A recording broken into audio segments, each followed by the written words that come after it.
BibleWorm, reading the Bible with BibleWorm.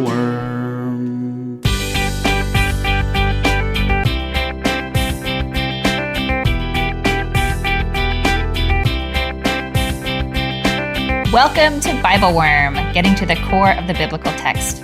I'm Dr. Amy Robertson, Director of Lifelong Learning at Congregation Or Hadash in Sandy Springs, Georgia.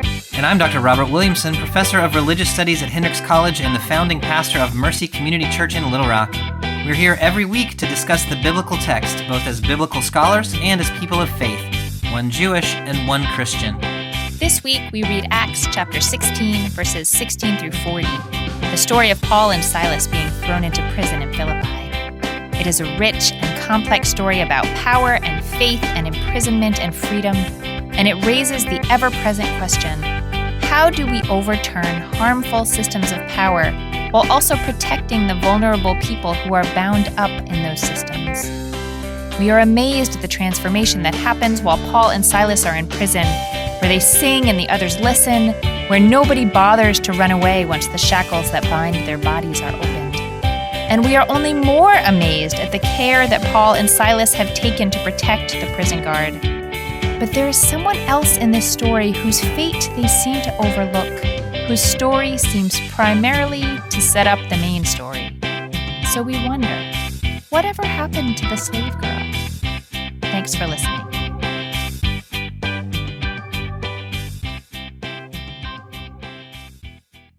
Hello, Bobby. Hey, Amy, how are you this week? I'm doing good. How are you? I am good. It's almost like the beginnings of starting to think about summer. It is. Yeah, we're getting there real quick because we're on our way to Pentecost, which is the official beginning of summer in the Christian world. It's not Memorial It's like the Day. Memorial. It's the Memorial Day. Can I wear white pants before Pentecost? Yeah, definitely. Yeah. Oh, I can? Oh, wait, before Pentecost. No. Not only after Pentecost. Yeah, okay, you got to wear good. red pants on Pentecost and then white pants. Seriously? Yeah, I mean, it's a very flamey holiday. Oh. Okay. Mhm. Not like the red tongues. Yeah, exactly. So you red wear tongue-colored pants. Yeah, you wear Yeah, that's going to be my goal on Pentecost, is to wear something tongue-colored. Yeah, I love this. Yeah, and we got a couple of weeks to get it sorted out. This is going to be amazing. I basically, as you know, wear black and gray, and occasionally I'll throw in a dark blue.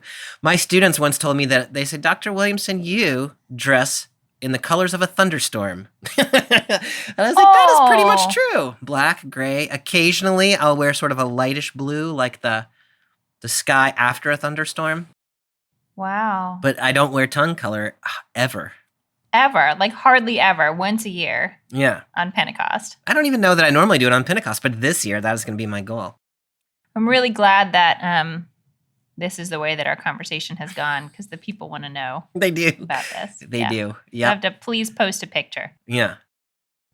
We are continuing in the book of Acts today. We've skipped a few chapters. Our reading today is in chapter 16, verses 16 to 40. Yeah. We left off in chapter 9. Yeah. Is there any general introduction you want to give us before we start reading, or do you want to just sort of fill things in along the way? What do we need Well, I to think know? there's probably a little bit because, if you've not been through the narrative lectionary, or if you're listening to the podcast but you don't pay attention to the narrative lectionary, it's not entirely clear what's going on. Like, how do they pick these passages? Mm-hmm. Basically, the logic is we are working our way toward Paul's letter to the church in Phillipi, Philippians, which we're going to get to, I think, in 2 weeks, maybe. And so the way that they have selected what we're going to read in the book of Acts, at least as far as I understand it, is we're reading the things that actually happen, according to the book of Acts, when Paul is in Philippi. So earlier in this chapter, in verse 11, the narrator of the book of Acts, who we tend to call Luke because he's the same author as the Gospel of Luke, describes that they go to Philippi, which he describes as a city of Macedonia's first district in a Roman colony.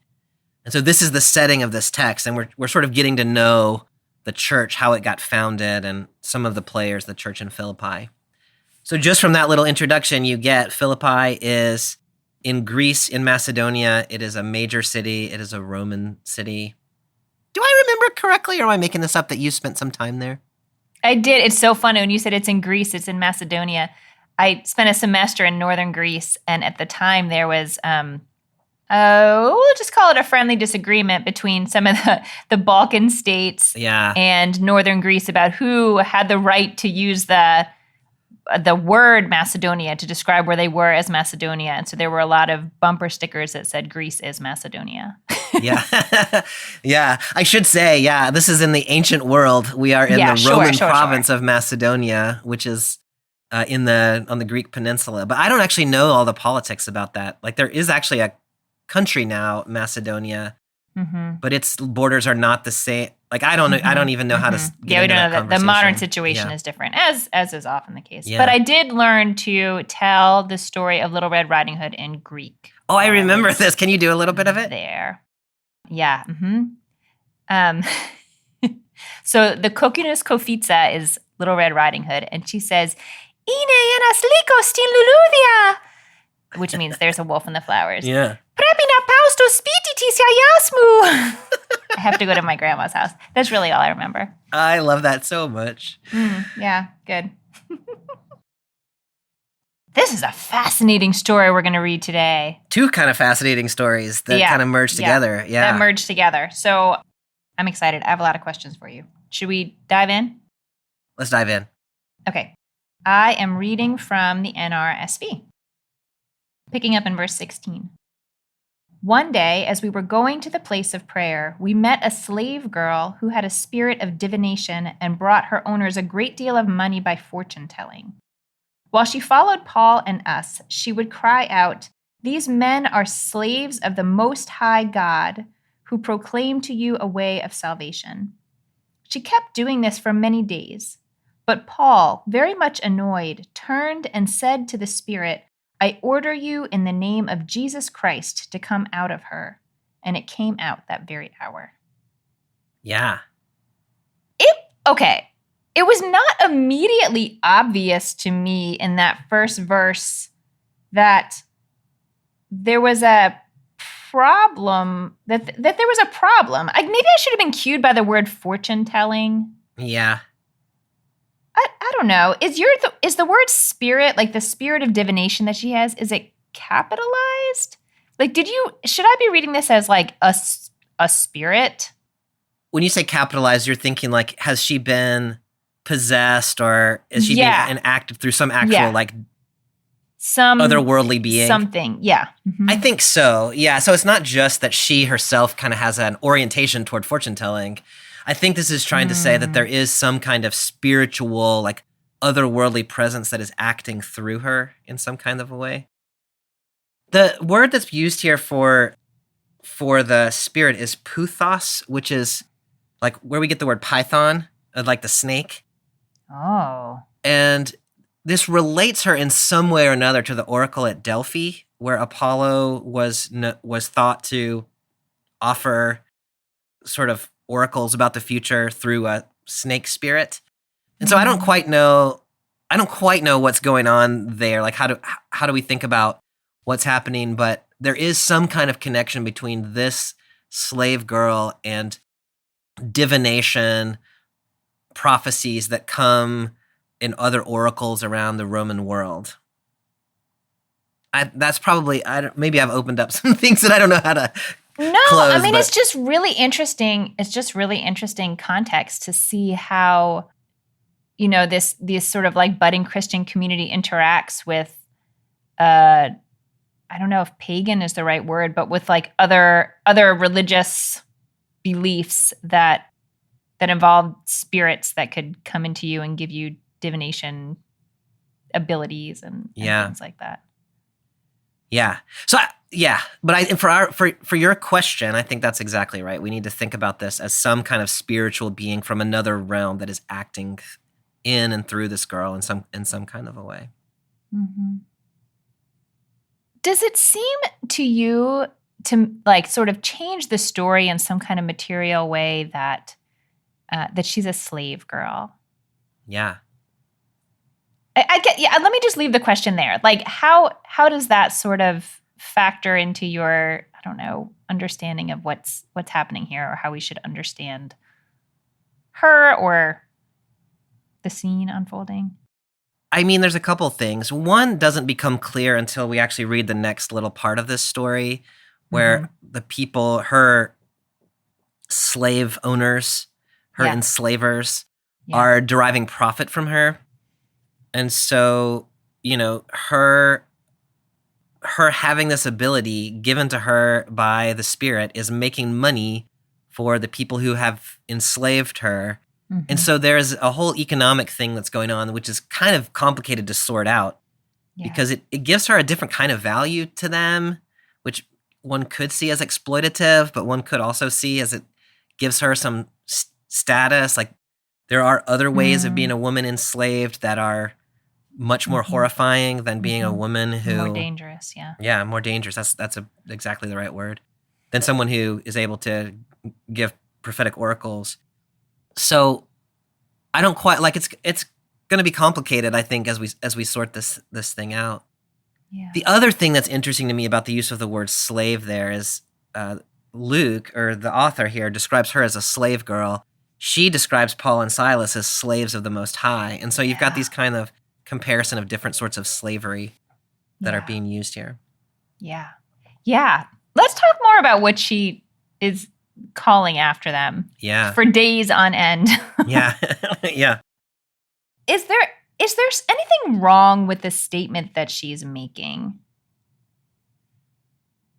I mean, no, go ahead. Can you tell me what you mean a little more?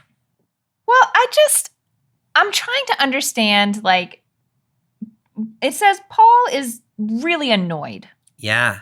And I'm trying to tell if he's just annoyed because someone's following them around for days, calling after them what they're doing and sort of who they are, which is annoying, to be sure. Or if there is something, I mean, is she just speaking the truth? Is it supposed to be a hidden truth? Like, is it, they don't want people to know that they are slaves of the Most High God? Or is it just someone is shouting behind them and they don't like that sound? Yeah. Like, what do you think is bothering Paul? So, I mean, in the first instance, I think she actually is saying something that is true about them. They are slaves of the Most High God. They are proclaiming a way of salvation. Yeah. The phrase Most High God in the Greek world, in the Roman world, is normally a reference to Zeus, not to Adonai, the God of Israel. Mm-hmm. And so it is possible to read this as being sort of a misattribution, or at least an ambiguous attribution, where they think maybe she is saying something that is misrepresenting them in some kind of a way. So that's one possibility. But I mean, that is so subtle in my mind about why would you wait a number of days before you tried to shut that down, right? If you thought they were saying something, if you thought she was saying something that was misrepresenting you in the world, you would shut that down right away, or else you just wouldn't ever shut it down. Like you would just make a decision. Right. So I tend to read this as literally as annoyance, that they are just tired of hearing her yelling. And so he's just like, oh my goodness. Yeah. I can't deal with this anymore out of her. So it's like an annoyance healing. Yeah. Just like he's having a bad day. Annoyance healing. he can't take it anymore. How do you read that? I mean, I think I read it pretty similarly, although for me, that really changes how I read the rest of the story to come, sort of what happens to Paul because of this scene and what we are to make of that. Yeah. Whether this was like some kind of principled stance or a thing that he really needed to do, or whether it was the very human, like stop making that sound. Like, stop. Yeah. I think I kind of like the idea that, I mean, I don't know. I guess I always like it when we sort of humanize our characters a little bit. Yeah. That it's just annoying, but I guess I need your permission for that to be true. Yeah. I mean, you don't need my permission for that to be true. But I think, that is not the way it is commonly read, I would think, because Paul is Paul and Right. Paul is Paul, exactly. But I mean, Jesus got annoyed with things and did things along the way. So I think that sort of humanizing of Paul here opens up really kind of interesting avenues of interpretation and even critique of Paul is what he did really what should have been done? This reminds you of, or at least it reminds me of some of Jesus's healings, especially his early healings in the synagogue where there's, a spirit who is saying, "What do you have to do with me, Son of God," or something like that. And he says, "Come out and be quiet." You see that in Mark, but you also see it in Luke. So it's sort of like that, where there's a spirit who is naming the truth and Jesus shuts it down. Yeah.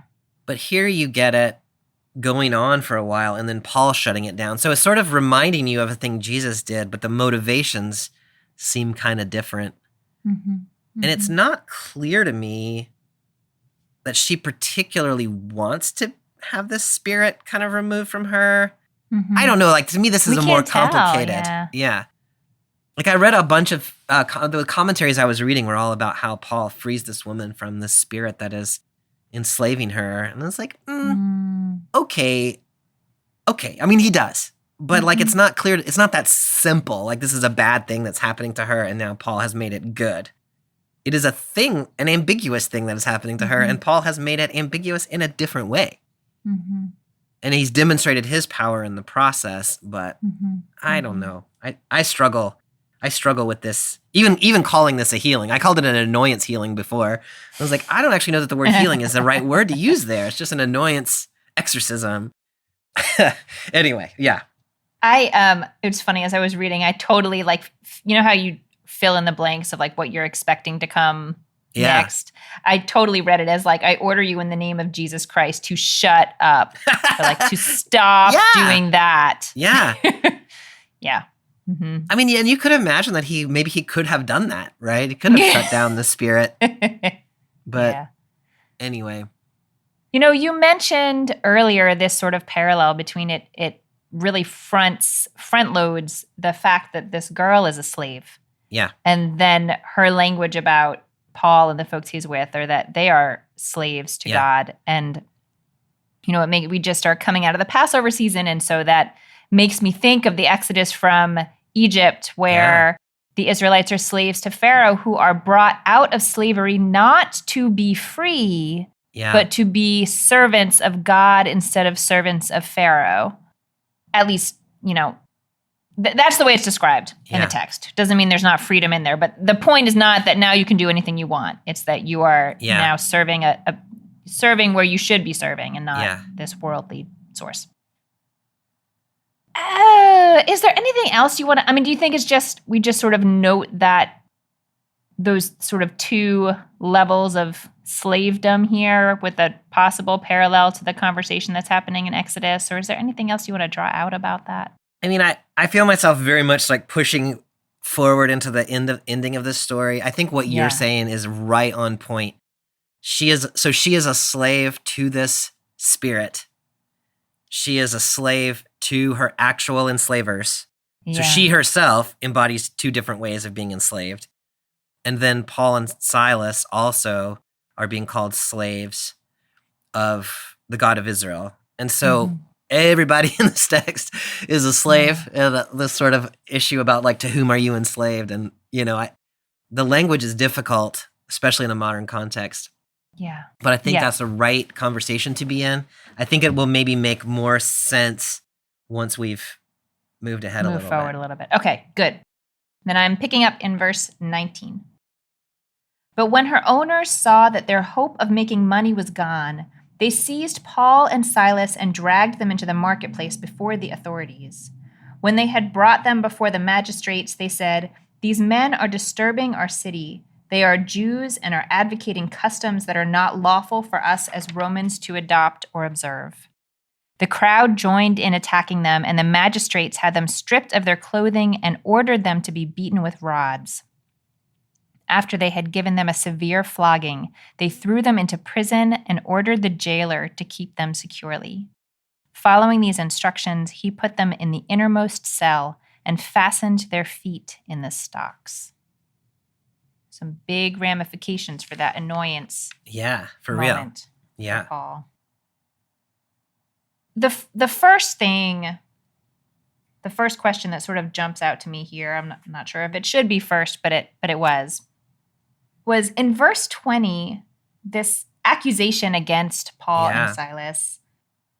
They're disturbing the city. They're Jews and are advocating customs that are not lawful for us Romans to adopt. Mm-hmm. How do you read the use of the Jews here? Like how, I'll tell you, my first reading was like, Paul's the hero of this story. Yeah. So to have Paul now, like, Paul's doing Jewish stuff, which he's not really doing Jewish stuff, but to have that association feels like a very different thing than the way the Jews might have been referred to in John. Yeah, John's use of Jews, as we've talked about all along the way since like December, is very confusing to me, very ambiguous. And sometimes he's talking about one thing, sometimes he's talking about another. This is just, I mean, Paul is a Jew and Silas is also a Jew. They are representatives of the church in Jerusalem, even though Paul himself is from Tarsus. He's from Asia Minor, Turkey, but he's Jewish. And so nothing about this is incorrect. They are Jews. They are causing an uproar. But the thing that gets me about this is like the real issue for these guys bringing the case against them is economic. They healed our slave girl. They have messed up our economics. Yeah. But we're not going to bring that. Like, you can't just go say that because like they got rid of this spirit. Like they did an exorcism. So you got to say something else. And the thing that they do is they say they're Jews and they have their own customs that don't fit with our customs, which first of all is classic anti-Jewish trope that has been played out all through history. And it's also a sort of law and order approach, where you take what is fundamentally an economic issue and you scapegoat some group based on some vague accusation about they're not like us, which gets played out not just by Gentiles and Christians against Jews, but also against all kinds of minoritized groups in all kinds of cultures. Like there's a religious and ethnic accusation that's masking this, what is fundamentally an economic problem. There's just so much about that is familiar and troubling, and to see it like just played out right here in the book of Acts. I mean, it gets played out similarly in the book of Esther. Actually, it reminds me of Esther when Haman says, well, there are these people, they don't follow our laws. Like, let's kill them all. Yeah. That reminds me, I mean, it doesn't go that far here, but it's the same kind of impulse. Yeah. I think that's such a helpful lens. And that drives me back to this question of, was this some kind of principled stance from Paul in the first place? Like, did what he did have anything to do with, you will say, being Jewish here as opposed to being a follower of Jesus? Because I'm not sure that the Roman authorities would have distinguished between them. Like, that's right. Jesus followers were just a group within the Jews. I mean, Paul and Silas aren't distinguishing between those things either. They think of themselves as Jesus following Jews. There is no distinction for anyone in this text, I think. Yeah. So then, if we read it as more, Paul was annoyed. And so drove this spirit out as opposed, and used the power that he had because of his beliefs, but wasn't really trying to get anyone to adopt different practices. He just wanted to not be annoyed. It is really interesting and troubling and real to see how quickly it goes from just this real like person to person issue to like a people to people issue. No, that's exactly right. And, one message in this story is be careful when you mess with people's money, right? Gosh, yeah. And make sure, I mean, I don't know quite what Paul should have done, but, and the other thing that's interesting to me or troubling to me, and this came up in the BibleWorm Collaborative, is the slave girl herself just drops right out of the story. No one's that interested in her. I mean, we get after this demon had been cast out, then her owners, her enslavers, realized that they couldn't make money with her anymore. But that's the last that's the last we hear of her. Mm-hmm. And so, like you were talking a little bit ago, and I thought in a really helpful way about being enslaved to Pharaoh versus being enslaved to the God of Israel. Mm-hmm. And here, she's enslaved by actual enslaving human beings. And Paul does not show any interest in freeing her from her actual enslavement and saying, now you are set free. And so now you can come be a follower. Like, we're setting you free from this slavery so you can come join us in this other slavery. He just ends up saying, your prophesying is annoying to me. Yeah. So I'm going to set you free from that, which was not clear to me that she wanted to be set free from. I mean, we just don't know. But what we do know is now her enslavers can't make any money off of her, and so her value has diminished. And being enslaved and having your value diminished is not a good, like, if you're going to be a slave, you want to be a slave who has some unique value, right?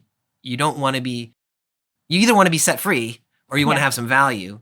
Yeah. Now she's just another slave who has no different value than anyone else. I actually think she ends up in this story worse off. She does end up in this story worse off, I think. Unless you view like having a spirit of divination and prophecy as in itself kind of inherently evil, which may be so, but in practical terms, I don't think it is. Right. And you know, in my ideal world, then the text would have reported something about her faith shifting, you know, and so then we could at least tell a story where, like, okay, so maybe her day-to-day life got worse. Yeah. But she has this new faith in the Most High God, and that's you don't get that reported. Here either. Yeah, that's not reported. It's fascinating how you're talking about it, Bobby, because it almost makes me, you know, the next scene we'll get to that we haven't gotten to yet, but it is clearly like for lack of a better word, religious, right? There's a religious moment that happens in the next scene. But it seems like maybe these first two scenes are not really. Yeah. It's not really what they're about. I think that's a good way of reading it, actually, that this whole interaction narratively serves the purpose of getting Paul and Silas in jail so that the next thing can happen. Right. That the meat of this story happens when they're in jail. Yeah. And so then this whole other thing is kind of incidental to the plot. And the girl herself is like completely incidental. Yeah. No one is treating her with any, I think Terry, our liturgist, said this in the BibleWorm Collaborative, no one is treating her with any intentionality. Not Paul, not the text, not most preachers who skip right on past her. She's just a plot device. But there is some kind of memory of a person who was affected by what happens there. Mm. I'm so curious about why, like, they put them in the center of the jail and the most secure, like they're in the maximum security wing. They've got shackles on their feet. Do you have any thoughts about why, like, what they have done doesn't seem like that big a deal to me? I know. Do you have any thoughts about why they imprison them in this particular kind of way? That's such an interesting question. And it just, like, it goes back to, in some ways, I think, well, not quite to the questions we were thinking of, maybe a little bit in John, but like when there is a thought that some other religious center of gravity is going to come up against the empire, for, you know, like the belief system or the religion of the empire, even though that's not really what happened in this story. Yeah. Like, people just lose their minds. Yeah. They lose their minds because it doesn't even seem like they asked any questions of Paul and Silas here. There's no specific accusation leveled against them. It's all sort of very vague, but it's, the idea that the whole belief system or the systems that are in place that keep things going the way they've been going, that they could be overturned somehow. That fear is yes, it's crazy. Yeah. And when that fear bumps up against a sense of economic scarcity, right? It has messed with my bottom line, and it's going to mess with yours too. Then that human impulse to find a group to scapegoat and try to lock them away, I think that is time-tested, happens over and over again, and that kind of over-response, I think, is pretty typical. Hello, fellow Bible worms. My name is Amy Marie Epp. I'm a pastor at Seattle Mennonite Church in Seattle, Washington. I support BibleWorm at the early worm level, $8 a month, and I consider that professional budget dollars very well spent. What I especially love about being a patron at this level is having access to those podcast episodes a week early, since I'm often working that far ahead on sermons or on worship prep. Also, by the way, I love the sticker, which I put on my water bottle immediately. Amy and Bobby's insight and wisdom have become an invaluable resource for me. I look forward every week to hearing them chew through that biblical text together with curiosity and with humor. It feels like I'm a part of the conversation. That's why I wanted to support them in making BibleWorm possible. It still feels like a gift each week to have that Patreon episode land in my inbox. I hope all of you who are listening will also consider becoming patrons. And now, back to this week's episode. Okay, now we get into some real meat. Picking up in verse 25. About midnight, Paul and Silas were praying and singing hymns to God, and the prisoners were listening to them. Suddenly there was an earthquake, so violent that the foundations of the prison were shaken, and immediately all the doors were opened and everyone's chains were unfastened. When the jailer woke up and saw the prison doors wide open, he drew his sword and was about to kill himself, since he supposed that the prisoners had escaped. But Paul shouted in a loud voice, "Do not harm yourself, for we are all here." The jailer called for lights, and rushing in, he fell down trembling before Paul and Silas. Then he brought them outside and said, "Sirs, what must I do to be saved?" They answered, "Believe on the Lord Jesus, and you will be saved, you and your household." They spoke the word of the Lord to him and to all who were in his house. At the same hour of the night, he took them and washed their wounds. Then he and his entire family were baptized without delay. He brought them up into the house and set food before them, and he and his entire household rejoiced that he had become a believer in God. That was a lot. Yeah, that's a lot. I love this, sort of overturning, I guess, of intentions that they are imprisoned in the innermost cell, like presumably surrounded by all the other prisoners. And I love the idea that that is part of what enabled all the prisoners to hear them singing. Yeah. I love that. And they're just singing. It's not like, it doesn't seem like they're trying to convert anyone, or like they're not like proclaiming the gospel. They're just singing the songs of their faith. Yeah. Because that, like, you're in prison, you need you need to be together, and you need to sing, and you need to feel the presence of God. And then people gather around that and have this sort of transformative experience of them. I love that.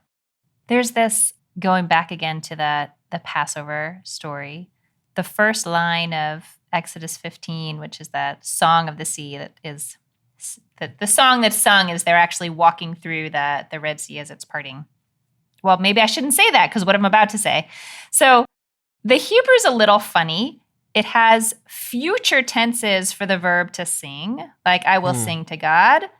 But it also has this Hebrew word az, meaning then, that's usually used to indicate the past tense. Mm-hmm. And so there's this rabbinic commentator who draws from this the idea that they did sing after they had crossed the sea, but they also sang before. Like they sang before the miracle happened. And so then there's this whole discussion of what enables us to sing before the miracle happens, like before we're free. And that just made me think of this part. They're sitting in jail and singing, and we don't know what exactly they're singing. I mean, hymns. Yeah. So we don't know if it's like a request in any way for help, or if it's just, I don't know. Yeah. I love Oh, that. God. What's the role of singing before being set free? I always have just pictured them sort of singing, like they're just going through the hymn book, like they're having a, like, just like what song is in your heart? And you say, this is the song I want to sing. And it's, maybe they're songs for help, but to me, what's important is that they are like, faith is embedded in your soul in a different kind of way in music than it is in other ways. And that they're just singing the songs that are deep in them because it brings them comfort and hope. Yeah. And there's this real, like, it is emphatically true that your body can be imprisoned. But if you're singing in prison, they don't have your soul. That's exactly right. And I just wonder what it would be like for the prisoners who were, not just the prisoners heard them, but the prisoners were listening to them. Yeah. And I wonder about sort of the state of their soul. Sounds too heavy of a word in this context, but the state of their heart, the state of their spirit before. And, it's not easy to keep that part of yourself alive in prison, but it's possible. Yeah. And to sort of be reminded of that possibility and maybe be able to tap into the river coming from someone else, you know, for a while. I love that, Amy. And, we don't have any idea how long some of these other prisoners have been in prison. And maybe they are no longer able to muster songs for themselves, or maybe they don't have people to sing with. And so I love that idea of this group, of Paul and Silas coming in and sort of bringing something with them that actually gives hope and life to the people around who they have no necessary connection to. I think that's a really lovely image. And, inspiring those around in this kind of gentle, dark of the night kind of way. Yeah, but then it gets not gentle. It's not gentle. Yeah. Like, it's such a sort of abrupt transition in some ways. I picture this sort of quiet, dark singing. And then, again, also sort of like the Red Sea, like there's this force of nature that erupts, an earthquake that shakes the foundations of the prison. Do you think I'm overreading this, like, Exodus from Egypt thing? No, I love it. I might just be in Passover world. Yeah. No, I love it. Because I was about to just say, like, as you were talking, I was thinking, man, Amy, this connection you're making is really opening this text up for me. Especially the connection through the sort of singing before the crossing of the Red Sea. And then you've got this kind of hopeless situation which is met with song, to which there is a divine response that is earth-changing. I think that's I love that connection. I think it's really rich. Okay, good. This is interesting because they're not praying to be let free. Maybe they're hymns, but we don't know that. They're just being faithful in the middle of the prison, in the middle of the night. And God responds in this way that, here it is. The doors break open and all the chains come free. There is an actual, like, the potential freedom, anyway, of all of these prisoners, which did not happen in the previous part of the text when Paul encountered the enslaved girl. He didn't set her free. Yeah. Here, God does set everyone free, or at least make possible their freedom. Yeah. Yes. Oh my gosh. I'm glad you sort of nuanced that a little bit, because that next part is so interesting. Oh my gosh. There's so much just in this section. But I'm going to try to go sequentially through it. So the jailer wakes up, sees this has happened, And when it says he drew his sword, I thought, again, Yeah. my mind filling in what's going to happen next, that he was going to, go look for prisoners and start, enforcing things by the sword or killing people or something like that. Yeah. But it says he was about to kill himself. Yeah. How do you think about that? Can you unpack that a little bit? So I think in my head, there's two ways of kind of getting at that. One is very religious, which is to say very clearly some kind of a God has just intervened in a very dramatic way on behalf of this group of people. This God clearly has a lot of power, clearly is on the side. I don't want to be here for what comes next. Right, yeah. He's the guy that's imprisoning the people that this God is setting free. And so oh my goodness, I'm undone. So I might as well get it over with because a God who can do this, imagine what that God's going to do to me. Okay. So that's the sort of religious interpretation. The other interpretation is much more civil, mundane, which is this guy has been entrusted with prisoners who are so important that they've been placed in the middle of the jail. And he has apparently fallen asleep at the wheel, right? In verse 27, when the jailer awoke and saw the prison doors open, he has not been doing his job. And he is certain that he's going to be executed for malfeasance, dereliction of duty. And so he wants to just get that over with before he has to be humiliated and executed in public. Yeah. Those are the two ways I can think of it. Does one of those seem more interesting to you, or is there another option you want to put on the table?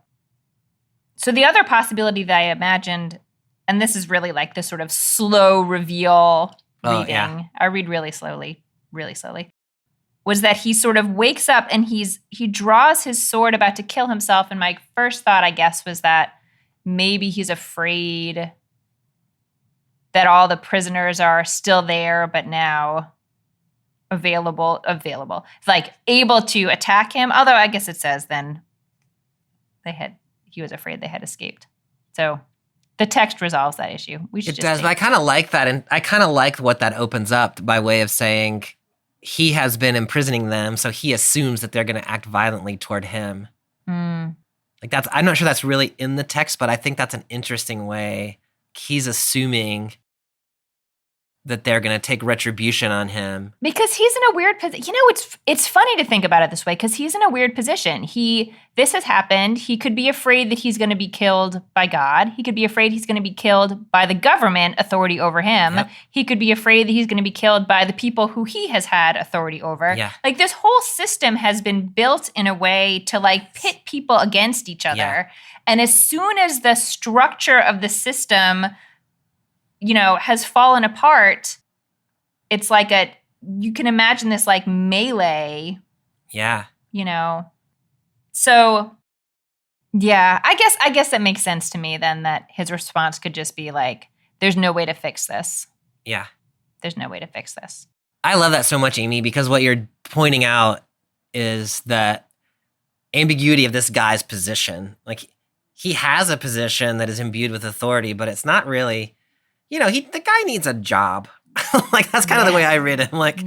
He doesn't care what happens to these guys. He's just been told to watch them. And so he is. I really love that. He's caught in the middle of all these things because of an economic system. Yeah. That he needed a job. He got a job as a jailer. It's gotten him, it's gotten the attention of this God. It's gotten him the attention of these officials, these prisoners. And this poor guy is just caught in the middle. And so then when he says, what must I do to be saved? Or in the CEB, what must I do to be rescued? To me, in whatever the verse that is, 30, you can hear all of those resonances all at once. What do I need to do to be saved? Can be a question about my eternal soul and where am I going to go when I die? But it can also be I'm stuck in this system. Yes. And it is not a system that is life-giving to me. It is a system that is threatening at every turn. How do I get out of this system? Right. How do I get out of this? I cannot live like this. Yeah. Yeah. Bobby, I love so much. And also, I was also surprised. I'm surprised all the time in this story that though all their sort of shackles have opened and the doors of the prison are open, Yeah. they haven't left. Yeah. And so part of me wants to be like, why not? Yeah. But what I love about it is that it's not the binary we would expect. Like you're Yeah. either locked up in jail or you're out free in the world. Yeah. What does it mean to choose to sit inside the prison when you're not locked in there? Yeah. I don't know. Will you? What do you think about that? What do you think about that? I mean, that is such a beautiful way of asking that question. You know, on the one hand, they have just been accused of creating chaos in the city and like being a dangerous presence.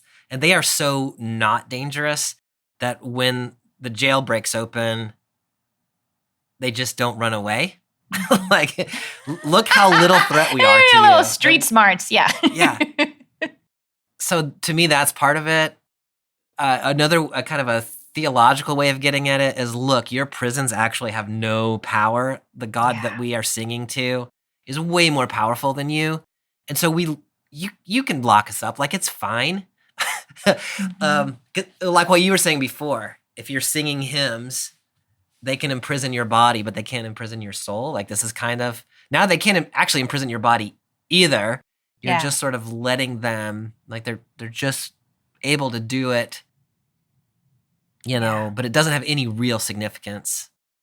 I just feel like it is such a complete, like, overturning of the power structure more powerfully than it would have been if they had left. Yes. Because it's like, we're not even playing your game. Yeah. Like, you can play whatever game you want. We're not playing. Like, you don't actually have power, but we're also not afraid, so there's no need for us to run away. Like, we're not playing. Yeah. Because if they get out and run away, then you're just like, you're just continuing the narrative right now. Right, then now there's the dogs and the won. helicopters and the spotlight, and you're like, now you've got an action movie, and they round them all up, and they're like, yeah, look at law enforcement.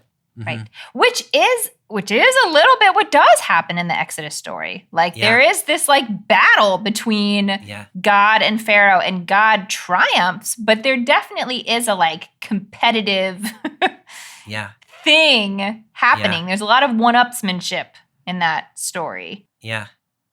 And I just love that they just cut it off here. Yeah. They just cut it off. This, I think, also might remind us of the conversations we've been having about Jesus in John's gospel, but it also happens in Luke's gospel, where Jesus is just like, I'm not playing that game. Peter gets out his sword, and Jesus says, nope, no swords here. They try to execute him, and Jesus says, you do what you got to do. Like, I'm not about showing you that I'm stronger than you. Yeah. In the ways that you exercise strength anyway. Like, I'm going to rise from the grave. I'm going to break open your prisons. I'm going to do all of these things, but I'm not about playing by the rules that have been established for earthly power. Yeah. The other thing that I wonder about in this text, the way that it's framed, is whether, one way of reading why they don't run away is because they understand what would happen to the jailer if they ran away. And so they have so much compassion for him that they are willing to sort of stay where they were as a way of protecting him. That's not in the text exactly. Yeah. But I think it's available there. It's pretty incredible that it's not even just Paul and Silas that stay. Yes. We are all here. Yeah. Somehow, whatever has happened, like the transformation that has happened in that prison has been pretty complete. Yeah. That's exactly right. So just random people who are in there for all kinds of reasons, have all kinds of religious backgrounds, they all stay. That's right. And we don't get any notice that they necessarily become believers, right? The prisoners. No. So it's not that they have all been converted to be followers of the Jesus way, and so they realize they have to stay. They're just been so compelled or something. Yeah. I love that. I don't know what to do with that exactly, but I love that. My last question for you here is right before, so in verse 33, Yeah. it says, he took them and washed their wounds. Yeah. Then he and his entire family were baptized without Yeah. delay. And that has me thinking back to some conversations we had in John. I think it was after the crucifixion when Jesus sort of first, he leads with his wounds, you know? And we talked about how that is a little practical, so it's really me and this is really my body and this really did happen and it wasn't all a dream. And there's a whole other level that you can sort of understand that on. Do you see those levels playing out here also? I think the woundedness and the healing of the wounds is really important. I had not framed it exactly in that way for myself. But I mean, what we have here is this jailer who had just been about to kill himself because he was afraid of what would happen if the prisoners got out on his watch. And now he's got them all at his house, feeding them and healing them, even though he hasn't yet been given any permission to let them go. And so there is this radical transformation of this guy in this sort of moment, believe in Jesus, and he's sort of in the process of doing that. He's realizing the compassion for the wounded. So I do think that's really crucial, this sort of humaneness. They're no longer sort of objects to him, but they're people with wounds, and he's gonna treat those no matter what the cost might be to him. I'm not sure I'm connecting that to Jesus's wounds. I'm curious if you can connect that back for me. Yeah, so I think actually it is based on my confusion with the pronouns in this verse of who is washing whose wounds. And I think your reading is actually right, that the jailer is washing the wounds of Paul and Silas. Mm. But I had originally read it as the wounds of the family were washed before they were baptized. Oh, I see. What is the NRSV in verse 33? At the same hour of the night, he took them and washed their wounds. Yeah, it does sound like what you said. Oh, that's interesting. The CEB just substitutes the jailer in there for that he. The CEB has clarified, which is why I'm so confident in my interpretation, is because it has been given to me by the CEB translator. That makes sense. And I think maybe that the compassion connection is sufficient to the day. Yeah. I guess I'm just thinking, I don't know. I'm thinking about the presence of wounds in the face of baptism and recognizing wounds in these significant moments of faith. And Yeah. I mean, I think either way you read that is pretty useful because, what he does immediately, if you read it the way the CEB has it, this jailer's washing their wounds, that's immediately before he is baptized. Mm-hmm. So there is something about, there's a repentance there. He was causing wounds or at least enabling the wounding of people, and now he is healing those people, and that is connected to his baptism. I think that's really important, whichever way you read it. Once you are baptized, you become a healer of wounds. Yeah. And your wounds, his own wounds have been healed, as we talked about metaphorically at least, that, he was trapped in this system where he was about to kill himself, and now he has been given his life back in some way. Yeah. Anything else you want to say on this? I feel like we could talk about this section forever, but we also have one more section to do. Is there anything else you want to add for this one? I think that's probably it for me. I will say that actually, I just remembered that this last section is not actually in the narrative lectionary. We added it with the BibleWorm Collaborative, verses 35 to 40. Okay. Because we thought it added kind of an interesting texture. And so partly the reason this text feels so long is because we made it longer. When I say we, I mean, the BibleWorm Collaborative and I, in our meeting last month, got excited about this last part. Okay, great. So great. So now we're doing the extra bonus part. The extra bonus part, yeah. Okay, picking up in verse 35. When morning came, the magistrate sent the police, saying, "Let those men go." And the jailer reported the message to Paul, saying, "The magistrate sent word to let you go. Therefore, come out now and go in peace." But Paul replied, "They have beaten us in public, uncondemned. men who are Roman citizens and have thrown us into prison, and now they're going to discharge us in secret? Certainly not. Let them come and take us out themselves." The police reported these words to the magistrates, and they were afraid when they heard that they were Roman citizens. So they came and apologized to them. And they took them out and asked them to leave the city. After leaving the prison, they went to Lydia's home. And when they had seen and encouraged the brothers and sisters there, they departed. Paul's really unafraid. He is. That guy, yeah. He is unafraid. Yeah. Mm-hmm. Yes. He causes troubles in some ways for us theologically, but he is very firm in his convictions and completely unafraid of everything. That's exactly right. Why do you think the magistrates decide to let them go? I don't know. I mean, like they went from you need to be in maximum security to like, okay, you've been in jail for 24 hours. Like, right. We're done. We're releasing you. And, you know, the most sense that I can make of it is that they have realized that this was sort of mob violence, that they threw them in jail. They didn't really have any reason to hold them. They hadn't done anything. It doesn't, that's the only way I can make any sense of it, is that they've sort of just realized that time has passed and they've realized that we don't actually have a case here. Yeah. Is there any other way to get into that?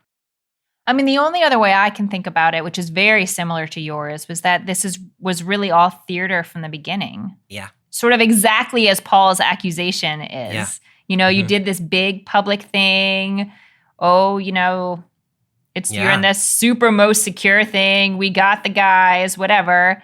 And then in the morning you're like, okay, we're done. Which is, I think, effective for the community to see it all happen, and also effective in terms of the fear that you have now put, if it wasn't Paul, because he's afraid of nothing, but if you were a normal person, the fear that you have put in someone like, we can do this whenever we want to. Yeah. So, yeah.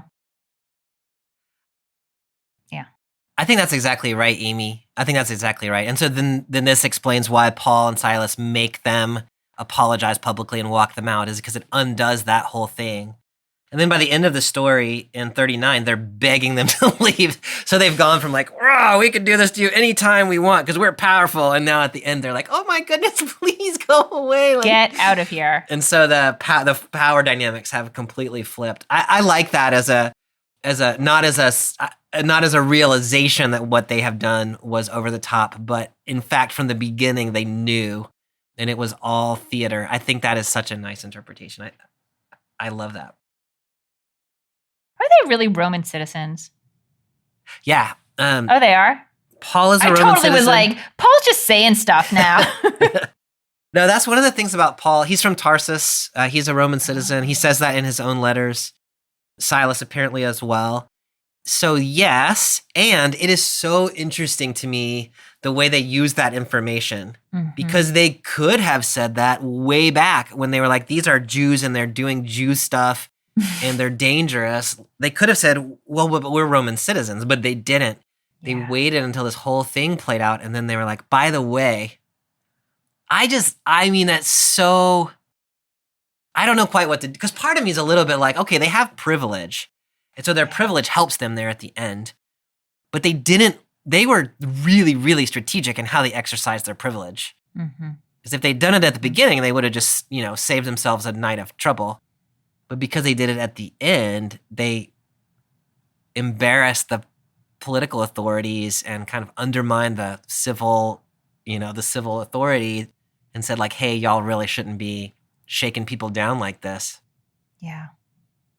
Yeah, that has me thinking back to our conversation last time about Paul sort of, living in two worlds as a Jew in the diaspora, having these multiple identities that are just both true, and we live in a world still, even today, even though we know that everyone has lots of identities, there is often pressure to just have one. What's the real one? What's the most important one? We have to choose one identity over another, but here, Paul uses his two identities very strategically. He does. I just love that image at the end after all of this. You're in maximum security, and by the end, they're begging him, like, just please go away. Like, yeah. It's Well just played. it's very comic, and, the power dynamics have absolutely flipped. Yeah. It is, in terms of just sort of social commentary, the fact that after all of this, what frightens the authorities is the fact that they're Roman citizens. Yes. Yeah. That's so messed up. Can you take that a little further? Like, it's not that they did something wrong. It's not that they got called out for just executing violent, security theater, political theater, whatever. It's that they thought they were committing this against an outsider. Yes. Yeah. And now they find out it's not an outsider. Yeah. And now they realize they're not supposed to do this. Yeah. I think that's exactly right. I love that, Amy. Because, they're still Jews who were doing the very things that they were, I don't know. Nothing changed. Nothing changed. And so if they were not Roman citizens, then this whole thing would have been perfectly fine in the eyes of the civil authority. It's fine to treat Jews that way. You just can't treat Roman citizens that way. And the arbitrariness of that. So arbitrary. Yeah.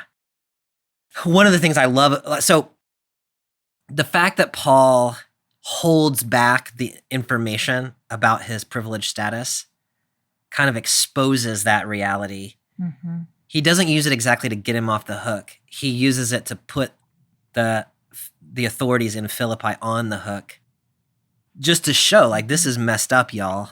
Mm-hmm. I don't know how effectively he does that, but that's part of what he's doing, I think, is to say this system where you can abuse me as a Jew, but you can't abuse me as a Roman citizen. That is exactly messed up, exactly like you're saying. Yeah. And it still goes on, like it absolutely goes on. You got to know somebody is. Absolutely. You got to know who their status before you know how you can treat them. That's right. Mm-hmm. Well, friend, of the many things that we could pull from here, what is at the top of your mind? I think where I'm drawn to so many things. This is such a rich text.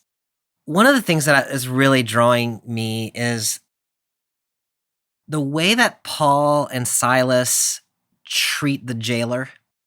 And they're sort of, they're singing of songs, which leads to this dramatic earthquake, even though they don't seem to necessarily have been trying. They haven't been asking God to set them free. They've just been worshiping. And God does this thing, and then they're so gentle to the jailer. They put his safety, his well-being ahead of their own need to escape. This results in his sort of being set free from the system that he's in. He comes to be baptized. Like, there is just such a attention to him, I think, that Paul and Silas display, sort of putting his needs ahead of their own needs in this situation so that he comes to faith.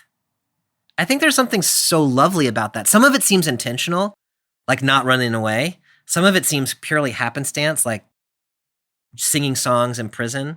Mm-hmm. But everything kind of leads toward this moment for the jailer. That then pushes me back to the beginning of this text and the degree to which Paul is not at all thinking about that slave girl and what is good for her. And so he just gets annoyed with her and casts out a demon, which puts her, I think, in jeopardy with her enslavers. It gives her enslavers kind of what's coming to them because they lose money, but it really endangers her. She does not get set free from her slavery. She does not, as far as we know, come to faith. Paul seems to have done this thing because he was annoyed. And he created this whole effect for this girl who then falls out of the story altogether. Right. And so those two things together are really kind of, they're making me struggle a little bit with how do we exercise our faith and with what intentionality and with how much awareness of what's going on around us. Mm-hmm. And so I think I'm just thinking about that in terms of my own faith and, the intentionality that I do and don't exercise, and who am I thinking about versus who am I overlooking. what unintentional effects do I have? And when I act out of annoyance, like what are the ramifications of that for people that I have never considered? Why have I not considered them? I don't quite know where that lands. It more creates more self-reflection for me about who am I and who am I aware of and not aware of, and to what extent am I trying to be faithful versus just being an annoyed person. It just makes me, I think, sort of want to operate with more care for all the people around instead of sometimes being aware of people that I'm trying to be in relationship with, and then sometimes completely ignoring people and actually maybe making their life worse, not even knowing that I'm doing it. Yeah. And I think sometimes there is really that tension of like, of wanting to sort of break down the system, blow up the system, make some big statement against the system, and also being aware that like the system is still in play. And so the people who are locked into vulnerable positions in the system, when you overturn the cart, they're in danger. Yeah. And that, of course, and that doesn't mean we never overturn the cart. But it also doesn't mean that they don't matter to this story. You know, it's really hard to hold the personal experience of someone alongside the sort of bigger systemic disruptions that maybe are needed. I don't know how to do it, but I think this text calls us to think about that. That's really well said. And, you know, I in my reading of this text anyway, they are very thoughtful about how they overturn the cart when it comes to the jailer. Yes. They have anticipated how this is going to affect him. You're right. You're exactly right. And they have tried to take care of that. They have not at all thought about it with regard to the slave girl. And, you know, there's a slave status there. There's also she's a woman. Mm-hmm. And so there's all kinds of ways in which maybe she doesn't catch their attention because of their own sort of inherent biases. Mm-hmm.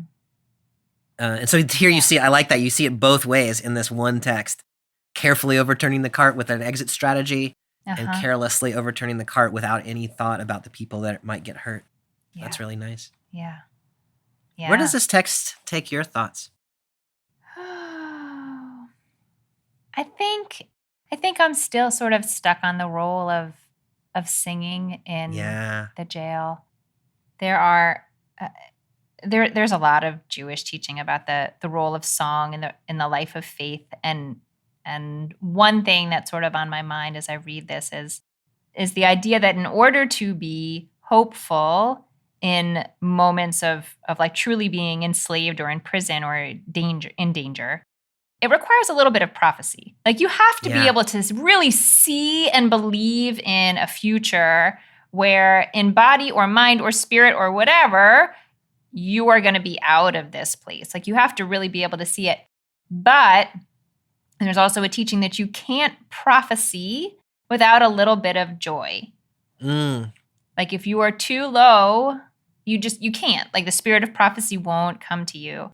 And so this story told through that lens would be that Paul and Silas had that little bit of prophecy. Like really their singing was in some way like prophetic. Like it's okay to feel this joy because it is going to be okay. Yeah. And then their song gave like just enough joy to the people who were around them that they could, you know, maybe sort of be able to envision that future anyway. And that you can borrow joy and, you know, step up upon it. Yeah. I don't know. I'm thinking I'm such a wordy person. I like words. I like how they divide things up and make everything organized. And I've been thinking a lot more lately about song and how it sometimes breaks down all those things that I've tried to separate. You know, it's like, no, actually they're all the same. Like, you've splintered everything off. Now you can put it back together. Yeah. So I see some real beauty in there. I love that. It reminds me a little bit of my teacher, Walter Brueggemann, who, you know, he talks about prophecy as having two movements. He calls criticize and energize. Mm-hmm. And the energize is the part you're talking about as hope. Like you can't just be critical of things and that's it. You've got to have some basis. And he says that poetry, like the hopeful texts of the Hebrew scriptures are poetic. And, the poetic texts are often sung texts. And so I really love that there's something about song, there's something about poetry that provides hope in which the criticism takes place. But you got to give people hope. And that is inherent to the prophetic task. Yeah. I love that. Good stuff, Bobby. Good stuff. Next time, we are continuing in the book of Acts for one more time. And we will read Acts chapter 17, verses 16 to 31. Paul will be in Athens. Yeah. It's a good text. Good. Fantastic. Yeah. All right, friend. It's good to see you as always, and I'll see you next time. All right. See you then, Amy. Bye. Bye.